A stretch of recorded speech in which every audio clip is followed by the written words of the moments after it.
ഇപ്പം കാര്യങ്ങൾ ഏകദേശം എനിക്ക് മനസ്സിലായി. നിങ്ങൾ വന്ന് ലക്ഷ്മിയുടെ പേര് പറഞ്ഞപ്പോഴത്തേക്ക് മണിയടിച്ചതും നിങ്ങളുടെ കയ്യിൽ നിന്ന് ഫോട്ടോയ്ക്ക് തീ പിടിച്ചപ്പോഴും എനിക്കൊരു കാര്യം വ്യക്തമായി. ആ ഫോട്ടോയിൽ കാണുന്ന ആളും നിങ്ങളും തമ്മിൽ എന്തോ ബന്ധമുണ്ടെന്ന്.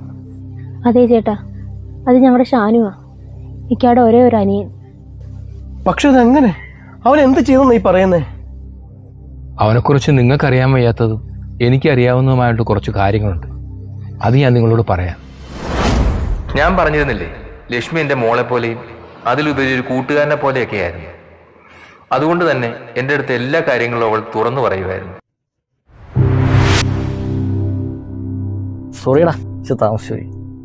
താൻ പോടോ, അല്ലെങ്കിലും നമ്മുടെ സമയത്തിനൊന്നും വിലയില്ലല്ലോ. താനിങ്ങനെ പിണങ്ങാടോ. അച്ഛനും അമ്മയും അടുത്ത ആഴ്ച വരും. എൻ്റെ കയ്യിൽ നിന്ന് വാങ്ങിച്ച ഗോൾഡിന്റെ കാര്യത്തിൽ എന്തോ തീരുമാനം? ഞാനിപ്പോ ഇച്ചിരി ബുദ്ധിമുട്ടില്ല, നമുക്കൊന്ന് ശരിയാക്കാം. അവര് വന്നു കഴിഞ്ഞാൽ എന്നെ എവിടെങ്കിലും പിടിച്ച് കൂട്ടും. അതിനു മുമ്പ് നമ്മുടെ കാര്യത്തിൽ എന്തെങ്കിലും തീരുമാനമാക്കണ്ടേ? താൻ ടെൻഷൻ ആകണ്ട, അതിലും നമുക്കൊരു തീരുമാനം ഉണ്ടാക്കാം. നീ ഇത് എത്ര നാളുകൊണ്ട് പറയുന്നു? നടന്നാ മതി.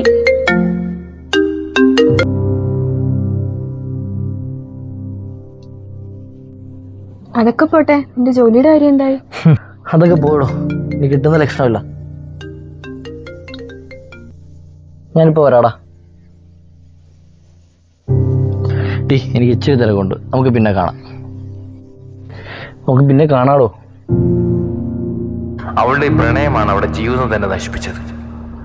അവളോട് അവന് പ്രണയമായിരുന്നില്ല, സാമ്പത്തികമായ നേട്ടം മാത്രമായിരുന്നു അവന്റെ ലക്ഷ്യം. അവന്റെ ആ സാമ്പത്തിക നേട്ടത്തിന് എന്റെ ലക്ഷ്മിയോട് തന്നെ ഈ ഭൂമിയിൽ നിന്നില്ലാതായി.